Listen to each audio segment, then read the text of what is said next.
dijo a sus discípulos: si alguno quiere venir en pos de mí, niéguese a sí mismo y tome su cruz y sígame.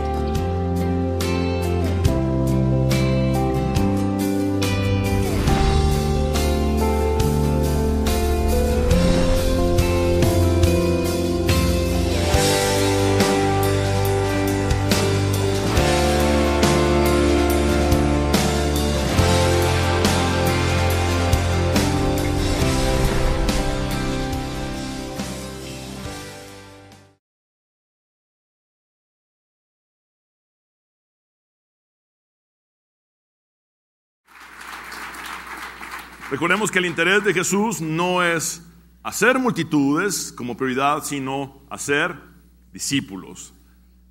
Y ese es el deseo de mi corazón, que no seamos solo una gran cantidad de gente, sino que cada uno de nosotros sea un discípulo de Jesús. Y por otro lado, quiero decirles que hoy estamos cerrando esta serie. Hoy vamos a concluir la serie Discípulo de Jesús y vamos a empezar la próxima semana una nueva serie, pero que tiene que ver con esta. La nueva serie está basada en Romanos 8:37. En Cristo somos más que vencedores. Ahora, ¿qué pasa? Cuando Jesús nos llama como discípulos, decimos sí y vamos con todo, abandonándolo todo en muchas ocasiones, siguiendo a Jesús, pero llevamos muchas imperfecciones con nosotros. Vemos muchos defectos en los discípulos que Jesús llamó. Vemos a un Pedro impulsivo, colérico.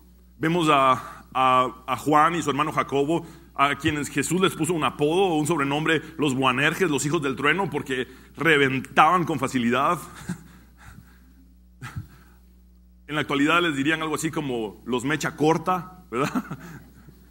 Ahora, es interesante que un hijo del trueno llega a ser el discípulo amado. Qué interesante.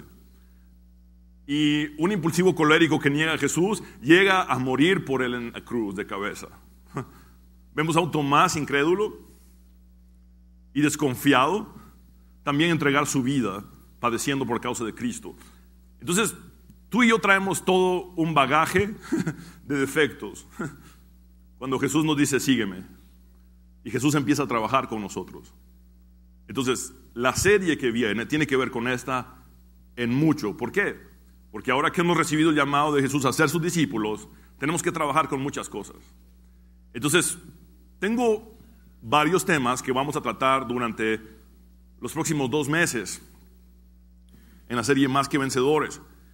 Y trataremos temas como venciendo la duda, venciendo la falta de perdón, venciendo el desánimo, venciendo la vergüenza, venciendo la comparación, venciendo el miedo, venciendo el rechazo e incluso venciendo la enfermedad.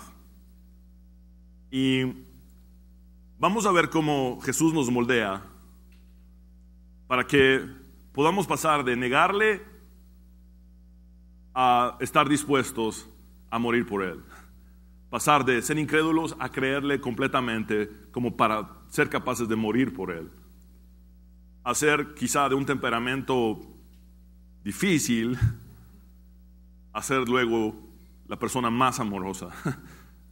Así es que la próxima serie será una serie donde pondremos nuestras debilidades a los pies de la cruz y Jesús mismo, como nuestro maestro y nosotros como sus discípulos, tratará con nuestras vidas. Así es que les invito a que no se pierdan el 14 de septiembre el inicio de esta serie. De hecho, también el 14 de septiembre haremos una oración por nuestro país y el Señor le puso al pastor general que a nivel nacional, cada iglesia el 14 de septiembre aparte un tiempo en su servicio para clamar por Guatemala. Así es que, por favor, no se pierdan la próxima semana el inicio de esta serie y el poder clamar por nuestra nación. Ahora, después de recibir palabras tan duras durante 3 semanas, quizás se han levantado muchas preguntas entre ustedes, o varias preguntas entre ustedes. Por eso el título de esta predicación es: ahora que he escuchado el llamado de Jesús para seguirle, ¿qué debo hacer? ahora que he escuchado el llamado de Jesús para seguirle, ¿qué debo hacer? Y voy a responderles a través de la palabra de Dios lo que cada uno de nosotros debe hacer. Quiero invitarles, por favor, a que abran sus Biblias en Lucas capítulo 9 y versículo 23. Vamos a Lucas capítulo 9 y versículo 23. Y una vez lo encontremos, nos podemos poner de una vez de pie, por favor, para leer con reverencia la palabra de nuestro Señor. Y Lucas 9, 23, es un solo versículo, muchos de ustedes lo saben de memoria. Y dice así la palabra del Señor en el nombre del Padre, del Hijo y del Espíritu Santo. Lucas capítulo 9, versículo 23. Y decía a todos Jesús: si alguno quiere venir en pos de mí, niéguese a sí mismo, tome su cruz cada día y sígame. Por favor, ¿a quiénes les dijo esto Jesús? A todos. Noten bien, por favor, a todos. Esta es una palabra para cada uno de nosotros. Leámoslo nuevamente, por favor. Y decía a todos: si alguno quiere venir en pos de mí, niéguese a sí mismo, tome su cruz cada día y sígame. Vamos a orar. Señor, te damos gracias por habernos permitido estudiar tu palabra durante esta serie. Porque aunque hemos recibido palabra dura de parte de ti, continuamos aquí porque solamente tú tienes palabras de vida eterna, Señor. Te decimos las mismas palabras de Pedro: ¿a quién iremos, Señor? No tenemos interés de ir a nadie más, sino solamente a ti. Así es que, Señor, ahora que hemos escuchado tus requerimientos para ser tus discípulos, hoy queremos responder algunas dudas a través de tu palabra, algunas preguntas que están en el corazón de mis hermanos. Señor, solo tú tienes palabras de vida eterna, yo no las tengo, y solo el Espíritu Santo es capaz de convencer a las personas. Por eso te pido, Espíritu Santo, que abras mis labios, aún a pesar de mí, para llegar al corazón de mis hermanos, para que sus oídos espirituales puedan ser abiertos y que esta predicación no sea solo información, sino transformación, porque tu palabra jamás regresa vacía. En el nombre de Jesús, amén y amén. Pueden sentarse, por favor, mis hermanos. Sé que después de escuchar las 3 predicaciones anteriores, por lo menos hay 3 preguntas entre ustedes. Y la primera pregunta es: ¿tengo que vender todo lo que tengo para dárselo a los pobres? Evidentemente, esta pregunta surge porque hablamos en algún momento del joven rico. Este joven rico que llega delante de Jesús y con una rodilla en el suelo se hinca delante de él y le dice: Maestro bueno, ¿qué tengo que hacer para recibir la vida eterna? Y Jesús le responde: ¿por qué me llamas bueno? Si bueno solo es uno, y ese es Dios. Ahora, ¿por qué Jesús le dice algo así? Porque Jesús había dejado muy claro que gloria de hombres no recibiría mientras fuera 100% hombre. Si ustedes lo notan, Jesús nunca recibió gloria de hombres en sus 3 años y medio de ministerio. No aceptó la gloria de los hombres. Y toda gloria le enfocó a su Padre. Ahora que Él ha sido exaltado hasta lo sumo y tiene un nombre que sobre todo nombre, recibe toda la gloria y honor y toda adoración. Pero nuestro ejemplo es Jesús. Así es que ninguno de nosotros tiene excusa para quedarse con un poco de gloria si el mismo Jesús no lo hizo. Ahora, por otro lado, este joven rico tenía fe en Jesús. Noten esto, porque si le pregunta ¿qué tengo que hacer para tener la vida eterna?, significa que creyó en Jesús. Por eso se lo preguntó. Ahora, vean que Jesús le dice: bueno, para tener la vida eterna necesitas guardar los mandamientos. Y le da un listado y le dice: no adulteres, no mates, no hurtes, no digas falso testimonio, no defraudes, honra a tu padre y a tu madre. Ahora, el joven rico responde. Era un gran religioso. De hecho, los ricos eran grandes religiosos. Así era como funcionaba en aquel entonces. Y el joven rico le dice: maestro, todo esto lo he guardado desde mi juventud. Ahora, vean la respuesta de Jesús en Mateo 10:21. Entonces Jesús, mirándole, le amó. Esto quiere decir, tuvo compasión de él. Y le dijo, una cosa te falta. Anda, vende todo. Por favor, repitan conmigo todo. Todo lo que tienes y dalo a los pobres, y tendrás tesoro en el cielo. Y vean, esa es la palabra clave en el llamado de Jesús. Sígueme tomando tu cruz. No se puede seguir a Jesús sin tomar la cruz. Cada vez que Él habla de seguirle, nos invita a cargar la cruz. Ahora, por favor, dense cuenta del gran requerimiento de Jesús para con este joven rico. El joven rico afligido, después de escuchar estas palabras de Jesús, se fue triste porque tenía muchas posesiones. Es decir, prefirió a sus posesiones que seguir a Jesús. Ahora, tenemos que entender bien esta historia que nos relata la palabra de Dios. Se cometen dos errores con esta historia. Los dos errores que se cometen con esta historia al predicarla son los siguientes. Un error es universalizarla. Un error es universalizarla. Un error sería decirle a todos ustedes, todos tienen que venderlo todo y yo también tengo que vender todo lo que tengo para dárselo a los pobres. Ese es un error. ¿Por qué?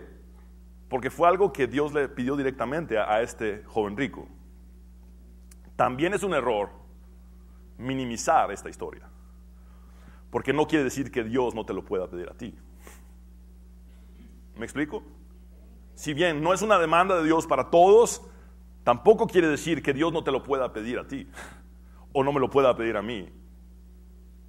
Entonces, quiero que entiendan otras cosas de esta historia. Jesús no estaba poniendo a la pobreza como condición para salvación. No. Jesús no estaba poniendo las obras como un recurso para salvación, tampoco. Efesios 2, 8, 9 dice que por gracia somos salvos porque es un don de Dios, no por obras, para que nadie se gloríe. Porque por gracia somos salvos por medio de la fe, y esto es un regalo de Dios o un don de Dios, que no es por obras, para que nadie se gloríe. Entonces, la salvación no depende de nuestras obras. Ahora, ¿por qué Jesús le pide esto al joven rico? Porque Jesús fue directamente a ponerle el dedo en la llaga. Él sabía que el problema de este joven era su amor por el dinero, su amor por sus riquezas, su amor por su estatus social, y entonces fue directo a ponerle el dedo en la llaga. Esto es lo que te impide seguirme. Tu dinero, tu riqueza, tus posesiones, las pones antes que a mí. Y no me puedes seguir si no renuncias a todo eso. No me puedes seguir si no me pones a mí como el todo en tu vida y no a tu dinero. Ese es el mensaje. Ahora, Jesús conocía el corazón del joven rico y era el ejemplo perfecto de el gran religioso, pero que amaba el dinero.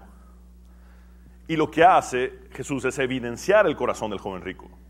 Porque el joven rico, cuando Jesús le dice, sígueme y toma tu cruz, le da la espalda y se va triste. Ahora, no están sus bifoliares ni en pantallas, pero pueden ir a 1 Timoteo 6:10, por favor, en sus Biblias. 1 Timoteo capítulo 6 y versículo 10. Un versículo nos explica la historia del joven rico, para que la podamos entender mejor. 1 Timoteo capítulo 6, versículo 10. ¿Quién era Timoteo? Era un pastor joven que estaba siendo entrenado por el apóstol Pablo. Ahora, vean lo que dice 1 Timoteo 6:10. Porque raíz de ¿cuántos males? Todos los males es el amor al dinero. Por eso Jesús le dice, vende todo lo que tienes. Porque todos los males te vienen porque amas al dinero. Ahora, vean lo que sigue diciendo. El cual codiciando algunos se extraviaron de la fe. Por favor, repitan conmigo, se extraviaron de la fe. Ok, ¿el joven rico tuvo fe en Jesús, sí o no? Sí, porque llegó a preguntarle a él, ¿cómo puedo ser salvo? Sabía que en Jesús estaba la salvación, pero se extravió de la fe por su amor al dinero. Es decir, le dio la espalda a Jesús y se extravió del camino que Jesús había trazado para él, diciéndole, sígueme por amor al dinero. Y dice, y fueron traspasados de muchos dolores. ¿Y cuál fue el sentimiento del joven rico cuando le da la espalda a Jesús? Tristeza. Su riqueza le añadió tristeza. La única riqueza que no añade tristeza es la que Dios da. Ahora, también Santiago, el medio hermano de Jesús, nos dice que el hombre de doble ánimo es inconstante en cuanto de sus caminos, en todos sus caminos. Hay una versión que dice lo siguiente, en la Nueva Traducción Viviente, dice: el hombre que tiene la lealtad dividida entre Dios y el mundo es inestable en todo lo que hace. Es decir, ser de doble ánimo significa tratarle de ser leal a Dios, pero tratarle de ser leal al mundo. Y eso trae inestabilidad e inconstancia. Y el joven rico no podía seguir a Jesús siéndole leal al mundo. Solo Jesús es digno de nuestra lealtad. Ahora, pasaba algo con el joven rico. El joven rico era víctima de la enseñanza de los falsos maestros judíos. Por favor, síganme con esto, porque sucede en la actualidad. El joven rico era víctima de la falsa enseñanza o de las enseñanzas erróneas de los falsos maestros. ¿Por qué? Esto enseñaban los fariseos. Decían: las riquezas, la devoción a las riquezas y la devoción a Dios son totalmente compatibles entre sí. Esto enseñaban los fariseos en ese momento. Tu devoción por las riquezas y tu devoción por Dios son completamente compatibles entre sí. ¿Por qué? Porque los judíos proclamaban que el rico era bendecido y que el pobre era maldecido.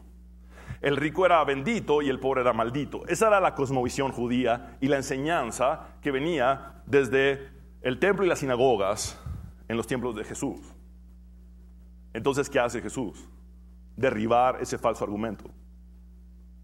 Las bienaventuranzas las da en el monte y dice lo siguiente: bienaventurados los pobres, porque de ellos es el reino de Dios.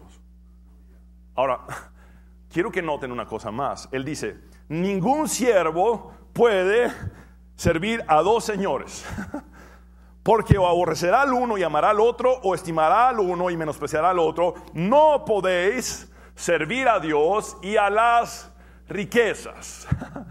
Muy bien. La falsa enseñanza decía: puedes tener devoción por el dinero a la vez que tienes devoción por Dios, porque si eres rico eres bendecido. Eso decía la falsa enseñanza. Jesús la derribó. Pero esa falsa enseñanza no ha dejado de estar entre nosotros en los tiempos actuales, en la falsa doctrina de la prosperidad. Ahora, quiero que noten que el joven rico tomó su decisión. Jesús le dijo: o tus riquezas o yo, porque tú amas demasiado tus riquezas, las amas más que a Dios. O tus riquezas o yo. Y el joven rico dijo: mis riquezas. Se fue a servir a sus riquezas en lugar de servirle a Dios. Ahora, les dije, no se puede universalizar el trato de Jesús con este joven rico, pero tampoco se puede minimizar. Platicando con un pastor de Estados Unidos, este pastor me contaba la historia de estos esposos que habían sido empresarios durante toda su vida y que habían llegado al momento en que querían retirarse. Habían desarrollado desde cero una constructora en Estados Unidos muy grande. Yo no tengo el gusto de conocerlos, pero desarrollaron una constructora tan grande que dijeron: bueno, vamos a vender nuestra empresa para retirarnos. ¿Y saben ustedes cuánto les dieron por su empresa? $20 millones. $20 millones. Ahora, resulta que el día en que este empresario iba a recibir su cheque de $20 millones, hace su devocional en la mañana. ¿Y saben a qué texto lo llevó Dios? Al texto del joven rico. Si quieres ser perfecto, anda, vende todo lo que tienes y dale a los pobres, y tendrás riquezas en el cielo. Sígueme tomando tu cruz. Y el empresario toma sus 20 millones y dice, bueno, nunca fueron míos y todo es tuyo. Lo mismo que Jacob dijo, pero lo mismo que Job dijo, Jehová dio, Jehová quitó, sea el nombre de Jehová bendito. Es decir, si él dio, era de él, y si quitó, era de él, sea su nombre bendito. Ahora, ¿saben qué fue lo que Dios le puso a este hombre?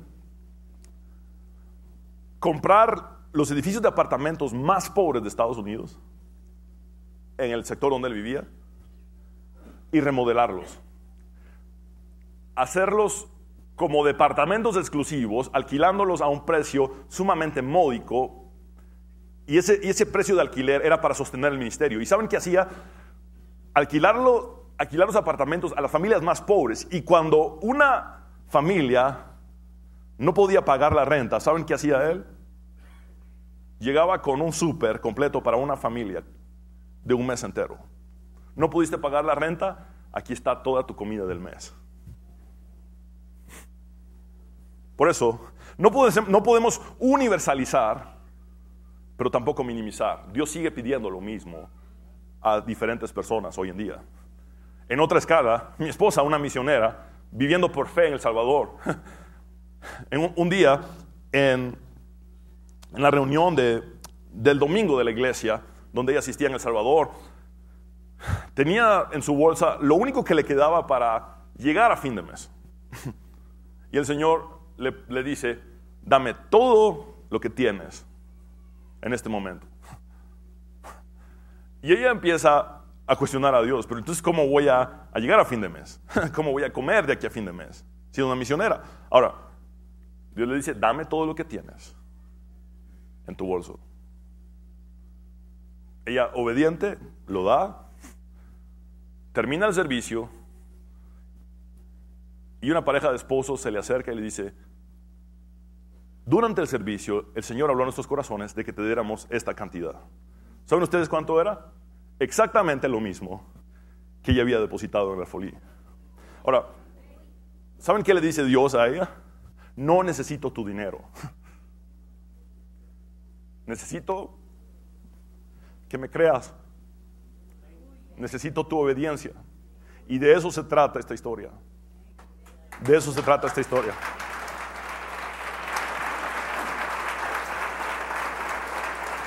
Ahora, veamos una historia distinta. El querer como el hacer de Dios en el corazón de Zaqueo. Quiero contarles que Zaqueo era un publicano. ¿Saben ustedes que los publicanos eran la escoria de la sociedad? Bueno, de la suciedad. De la sociedad. Los publicanos eran traidores hacia su nación Israel.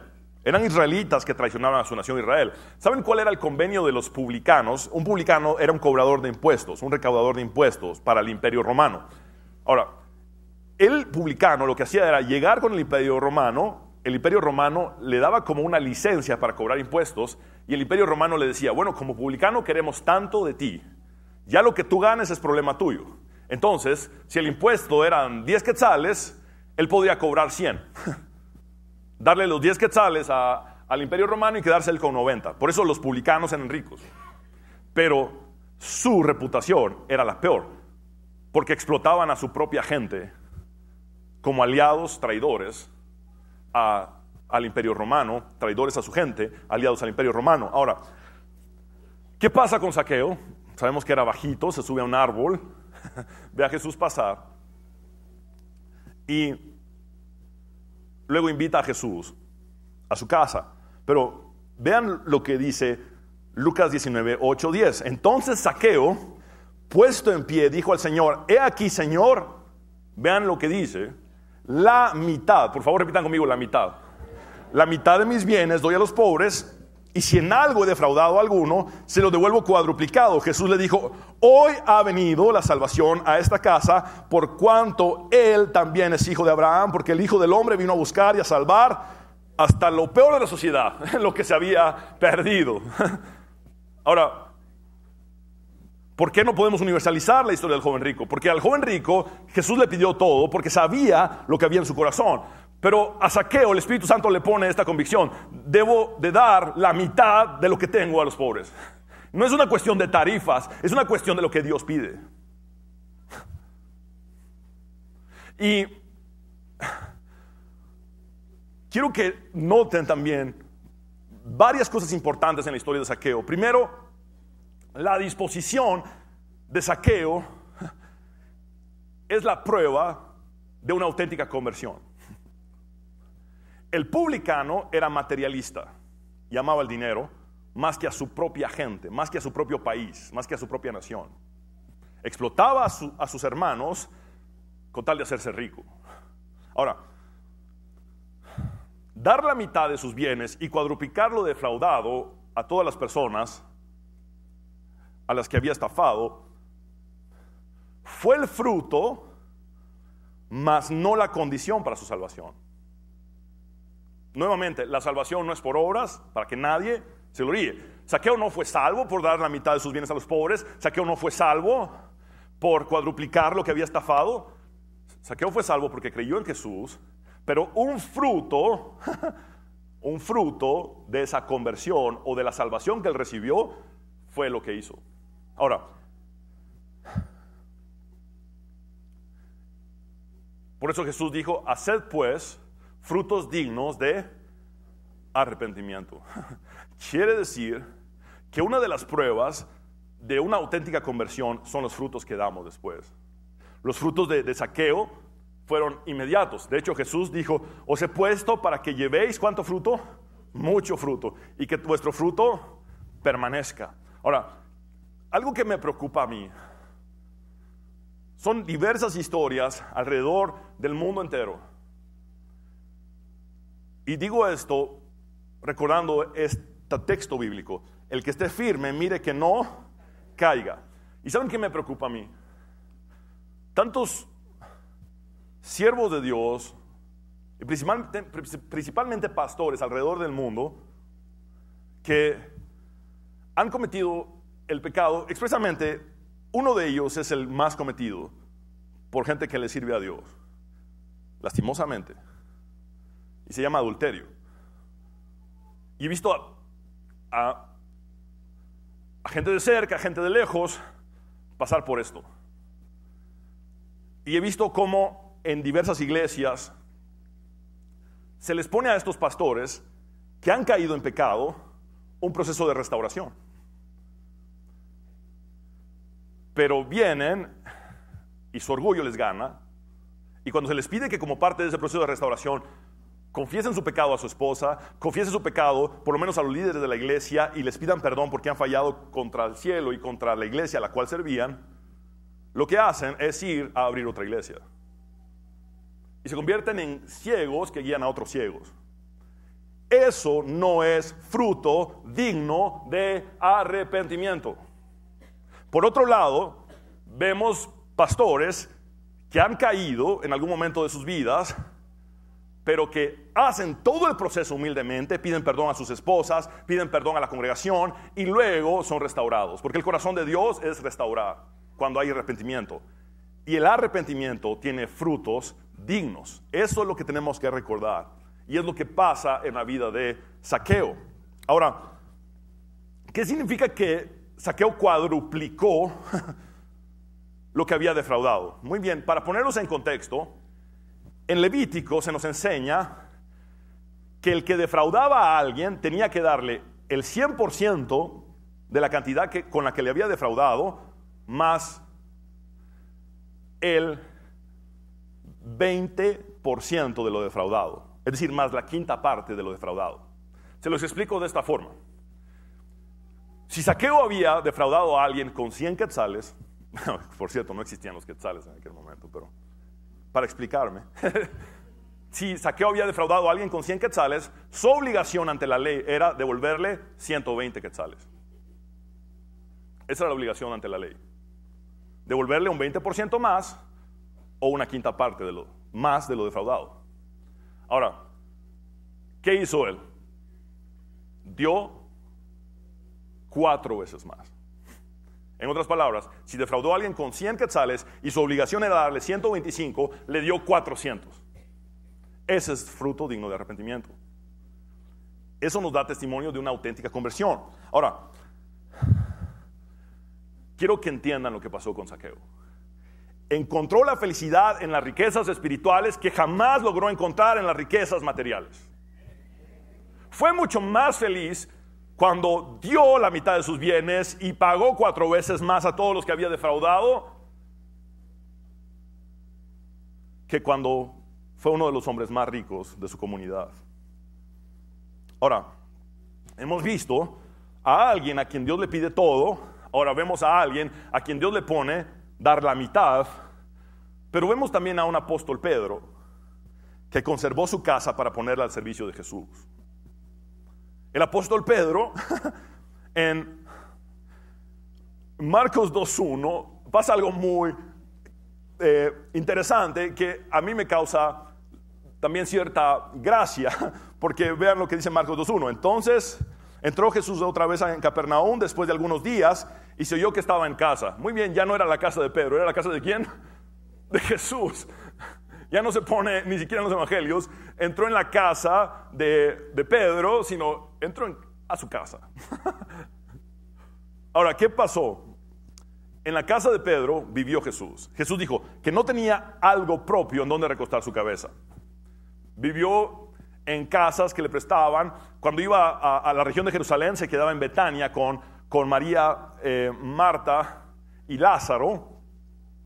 Pero la mayor parte del tiempo la pasó en Galilea, específicamente en Capernaum, en la casa de Pedro. Es decir, la casa de Pedro se convirtió en la casa donde Jesús vivía.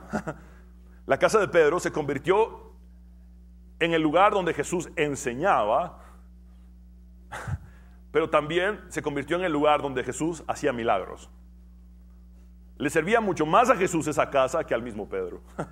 Ahora, quiero que recuerden la historia de aquellos 4 hombres que no podían llegar hasta Jesús en la misma casa de Pedro porque estaba llena la casa por dentro y por fuera había gente también.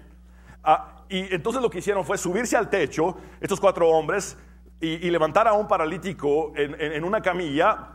¿Y qué hicieron con la casa de Pedro? Le quitaron el techo y empezaron a bajar al paralítico. Y Jesús primero le perdona los pecados y luego lo hace levantarse de esa camilla y le dice: toma tu lecho y anda.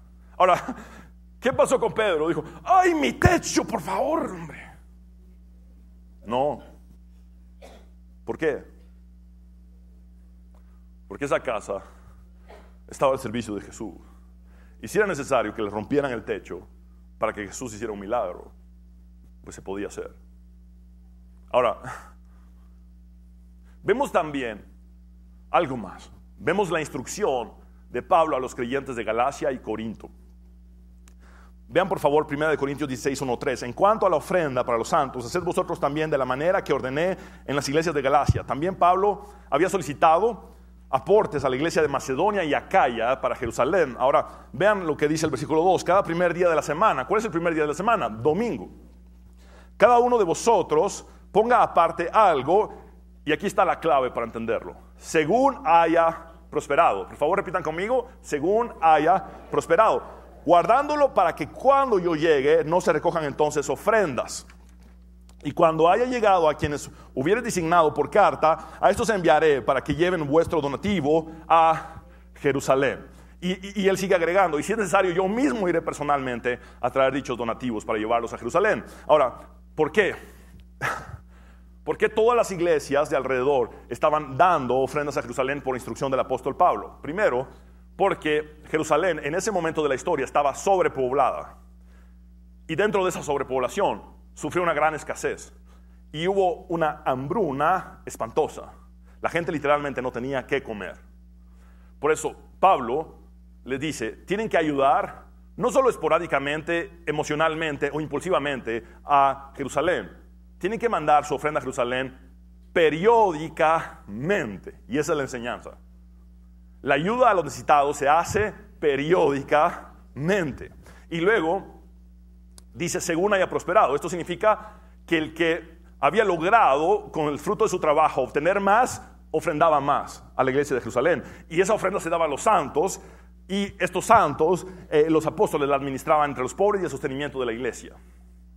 Ahora, según haya prosperado, significa que había gente que quizá no tenía un patrimonio que vender para dar a los pobres, o quizás ni siquiera un patrimonio que poner al servicio de Jesús, pero sí podían dar del fruto de su trabajo periódicamente para el reino de Dios. Ahora,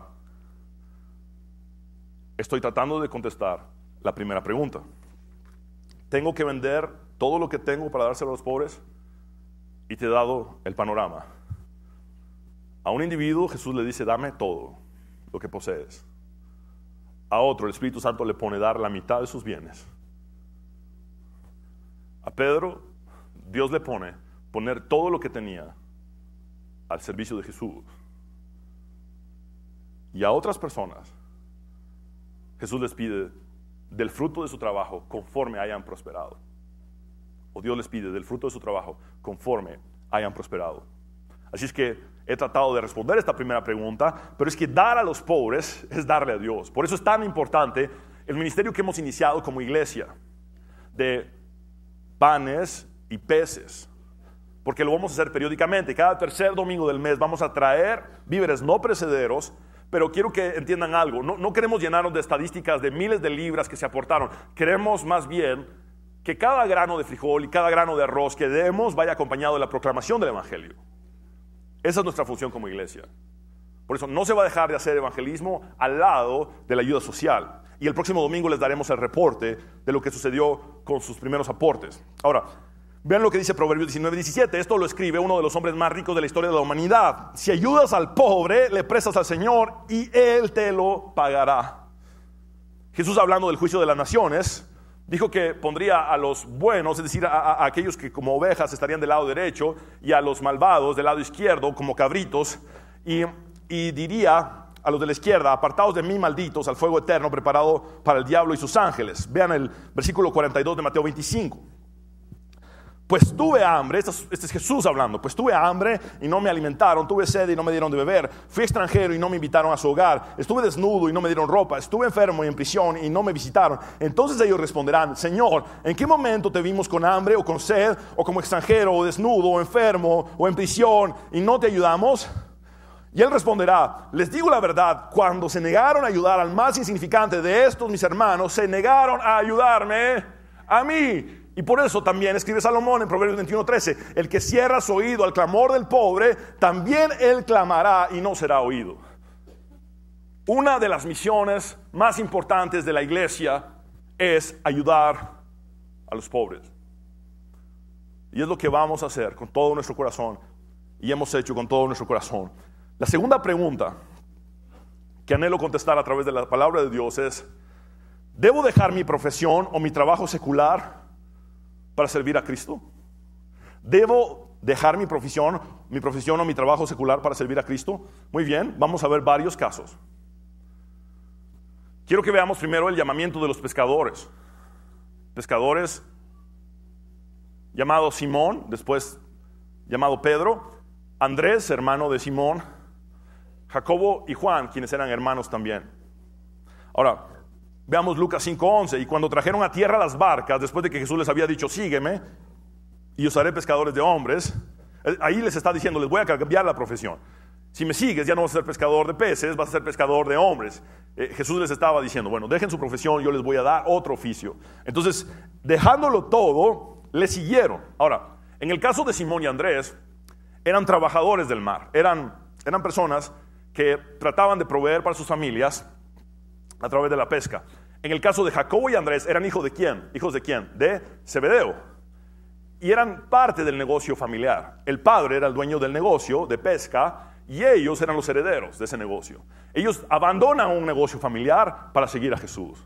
Ahora, lo dejaron todo para seguir a Jesús. Vemos a otro publicano más. Recordemos, un publicano era la escoria de la sociedad porque se enriquecía explotando a su propia gente para darle recursos también al imperio romano. ¿Y saben quién era un publicano de entre los discípulos? Mateo, llamado Leví. En Lucas 5, 27, 28 dice: después de estas cosas salió y vio a un publicano llamado Leví sentado al banco de los tributos públicos y le dijo la palabra clave: sígueme. Ahora vean lo que pasó. Y dejándolo todo, se levantó y le siguió. Algunos pueden pensar: pastor, qué fácil dejar una barquita ahí de madera y unas redes. Pero estás hablando ahora de un hombre rico. Mateo era un hombre tan rico que lo último que hizo con sus bienes fue hacer un banquete para Jesús, invitando a todas las personas que pudo a su casa. Hace ese banquete, lo deja todo y se va detrás de él para servirle. Estás hablando de un hombre rico que sí dejó todo por seguir a Jesús. Al punto después, ¿sabes qué pasó con Mateo al final de su vida? Proclamó el evangelio en Etiopía, en África, y lo mataron a filo de espada. Lo dio todo por Cristo, incluso su propia vida. Ahora, vemos a otro ejemplo distinto. Pablo, al lado de su servicio a Dios, realizó un oficio.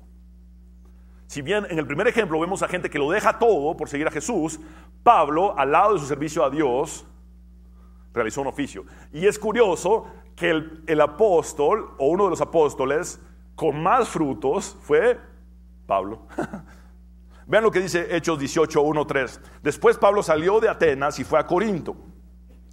Allí conoció a un judío llamado Aquila. Aquila es nombre de hombre, nacido en la región del Ponto, quien estaba recién llegado de Italia junto con su esposa, Priscila.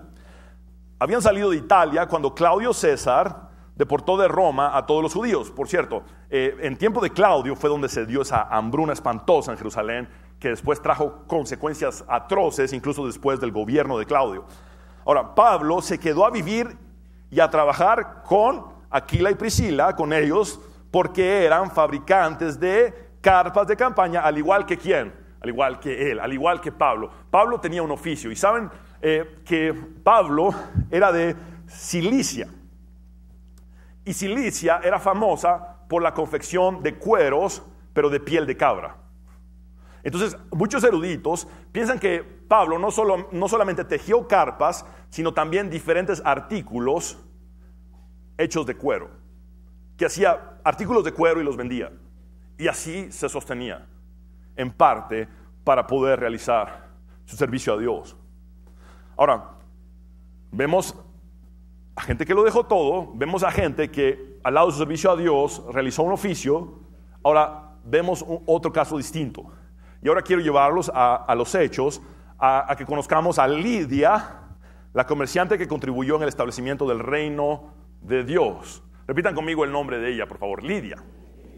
Muy bien, Hechos 16, 13, 15. Dice: el día de descanso nos alejamos un poco de la ciudad. ¿De cuál ciudad? Filipos.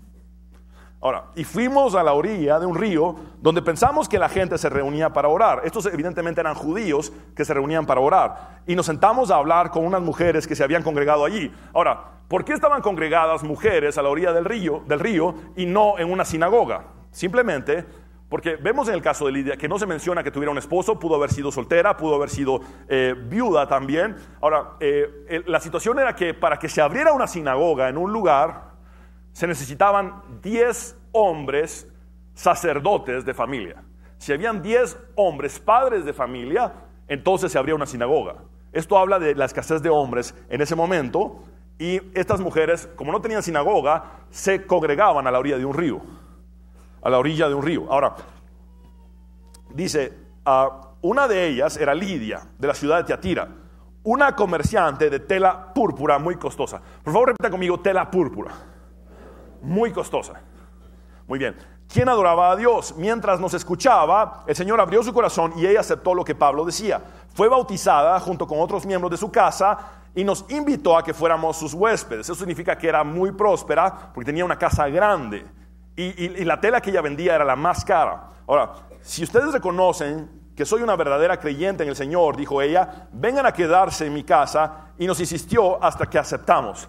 Ahora, quiero que noten esto. Lidia era una vendedora de telas en general, pero se resalta que era vendedora de telas ¿de qué color? Púrpura. Muy bien. Ahora, la tela púrpura era solamente para las personas no ricas, sino sumamente ricas.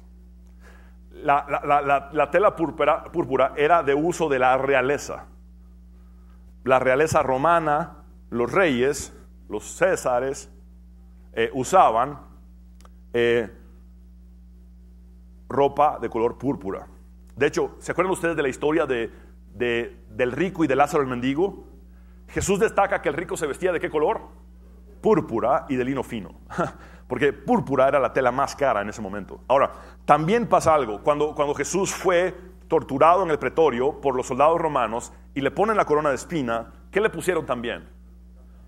Una ropa ¿de qué color?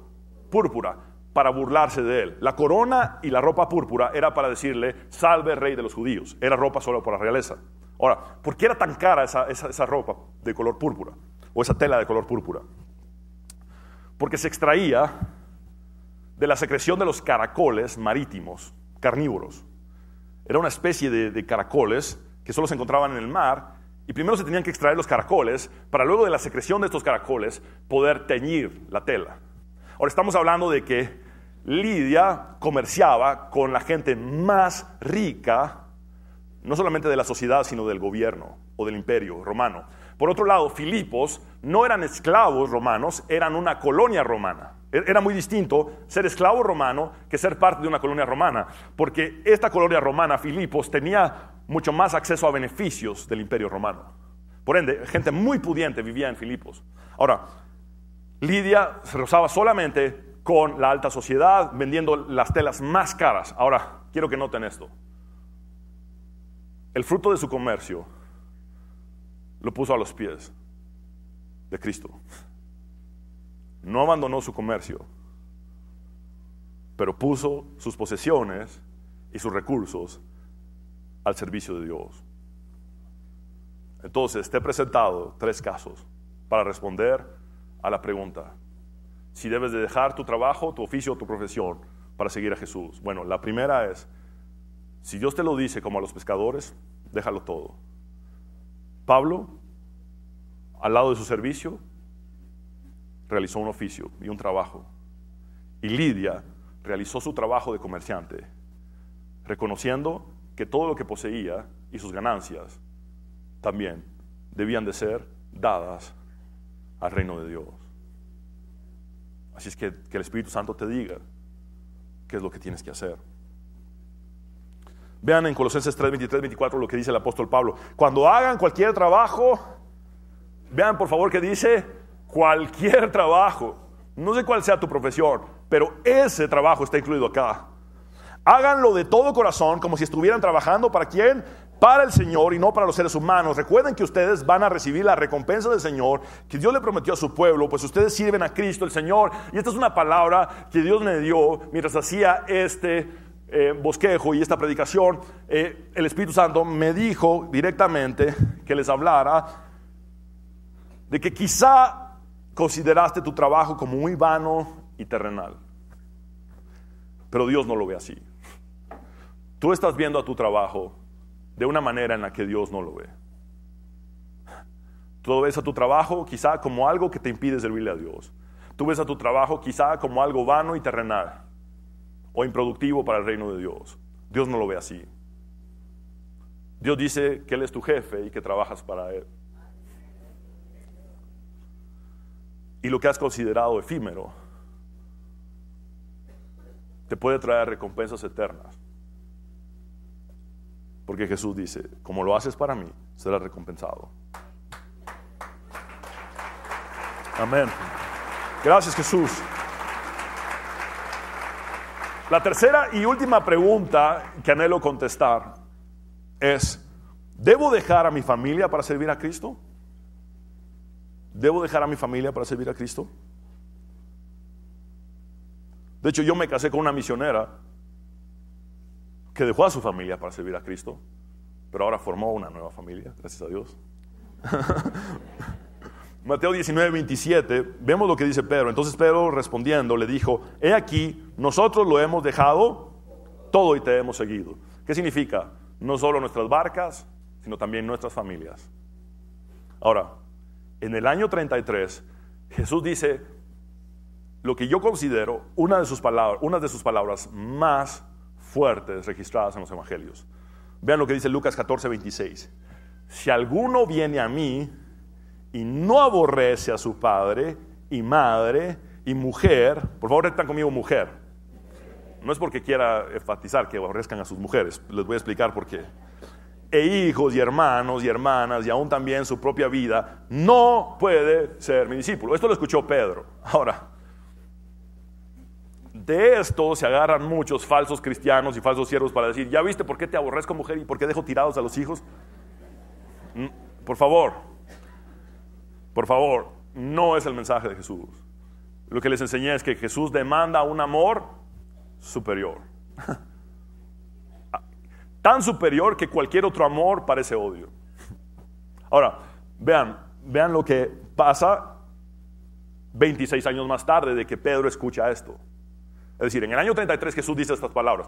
26 años más tarde, en el año 59, vean lo que hacía el hermano Pedro con esa mujer a la que tenía que aborrecer. 1 Corintios 9:5, palabras del apóstol Pablo. No tenemos derecho a llevar con nosotros a una esposa cristiana como lo hacen los demás apóstoles. Y no se está refiriendo a sí mismo porque Pablo no tenía esposa, sino a todos los apóstoles que tenían esposa. Y dice, y a los hermanos del Señor, y como lo hace ¿quién? Pedro. 26 años más tarde de que escucha que debía de aborrecer a su mujer, lo que hacía era llevarse a su mujer a todos los viajes misioneros. Y la involucró tanto que su mujer también murió crucificada antes que él. Es lo que nos relata la historia como tal. La tortura para Pedro fue que crucificaran a su mujer, que él viera morir a su mujer y luego le crucificaran a él, y él mismo pide que lo hagan de cabeza. Ahora, ¿a qué me refiero con esto? Aborrecer significa amar menos. Significa que tu amor por Dios es tan grande que cualquier otro amor parece odio. Ahora,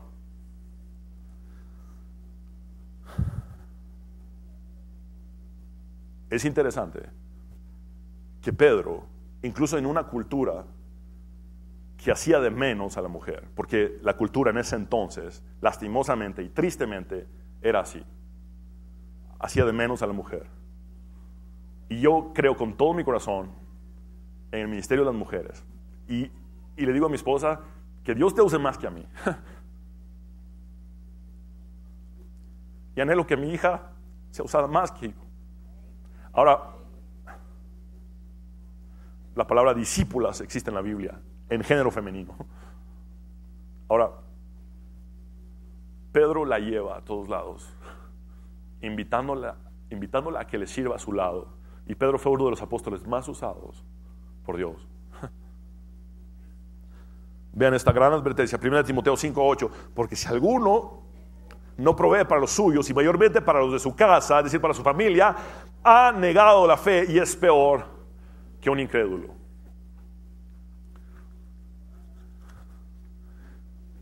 Y quiero que veamos las últimas o varias de las últimas palabras de Josué. Por eso le he puesto a esto un legado incorruptible. Por favor, repita conmigo, un legado incorruptible. Josué 24:15. Este es el último discurso de Josué antes de morir. Pero si te niegas a servir al Señor, elige hoy mismo a quién servirás. ¿Acaso optarás por los dioses que tus antepasados sirvieron al otro lado del Éufrates? ¿O preferirás a los dioses de los amorreos en cuya tierra ahora vives? Pero en cuanto a mí y a mi familia, nosotros serviremos al Señor. Y lo dice en tiempo futuro, serviremos al Señor. Ahora, ¿saben qué significa esto? Él estaba a punto de morir, pero estaba seguro de que después de su muerte, su familia seguiría sirviéndole al Señor, por el ejemplo que Él les dio. Dios quiere que le sirvas con tu familia, pero Dios quiere que le ames más que a tu familia. Conclusión del mensaje. Filipenses 2:13.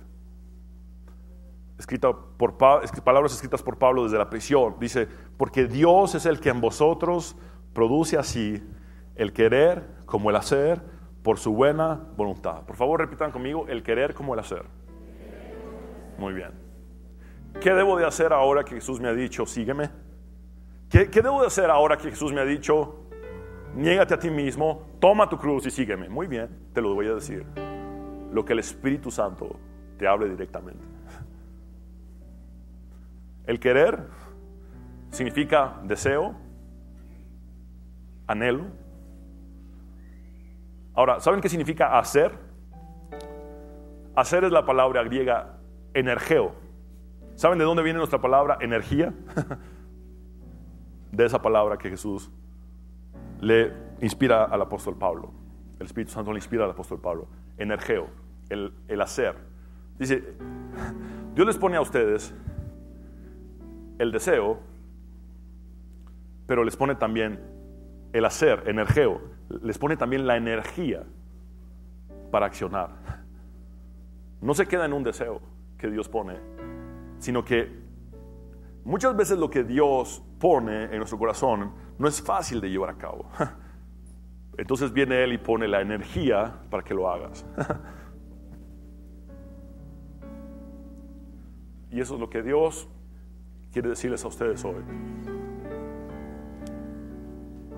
Mi trato es personal con cada uno de ustedes. Yo llamo a todos por igual, pero no podemos compararnos los unos con los otros. Pedro recibe las palabras de Jesús de que habría de ser crucificado cuando llegara viejo, y le pregunta Pedro a Jesús, ¿y qué le va a pasar a Juan, Señor? Y Jesús le dice, ¿y qué si yo quiero que Juan no se muera hasta que yo venga de nuevo? Y vemos que Juan muere de viejo mientras que Pedro muere crucificado. El trato de Dios con nosotros es personal. Por favor, nunca hagas nada porque yo te lo diga. Soy un pecador redimido. Hazlo porque Dios te lo dice. Hazlo porque su palabra te lo dice, pero ante todo, porque el Espíritu Santo pone en ti el querer. El querer es el deseo. Pero ahora hay algo más. Pone la energía para realizarlo. Pone el hacer, el accionar. Y esta es una palabra que quiero dedicar a todos los que se han quedado en el deseo, en el querer, pero que aún no han recibido la energía para hacer lo que Dios les ha puesto que tienen que hacer.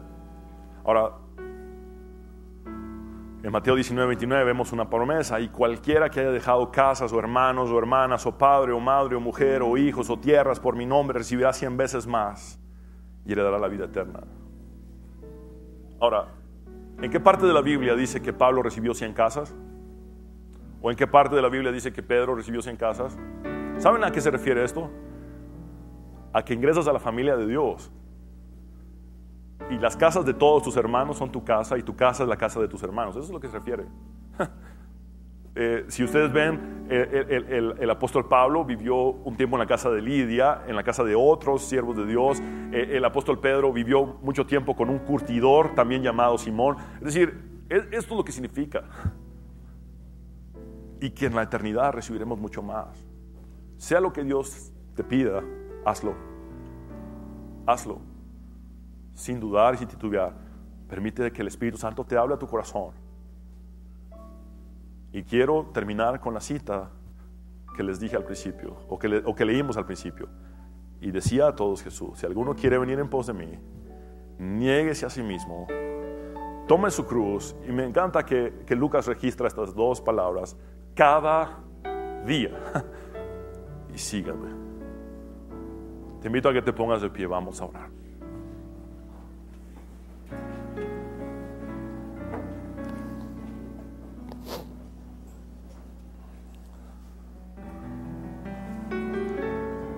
Amado Dios, estamos hoy delante de ti.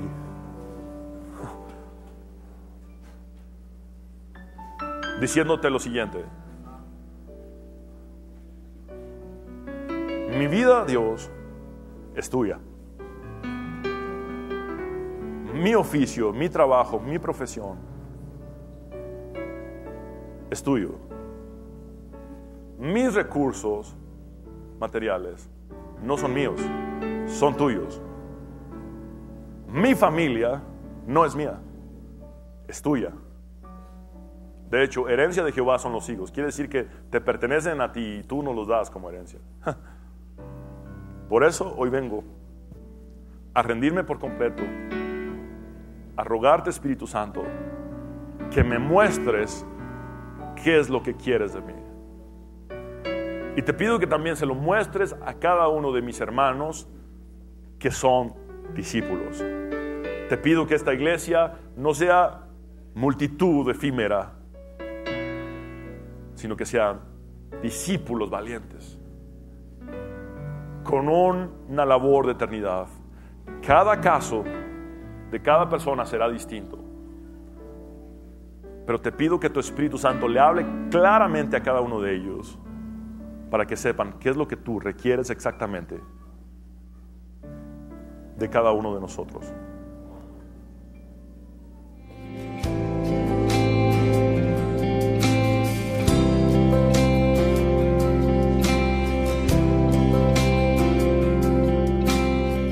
Entonces Jesús dijo a sus discípulos: si alguno quiere venir en pos de mí, niéguese a sí mismo y tome su cruz y sígame.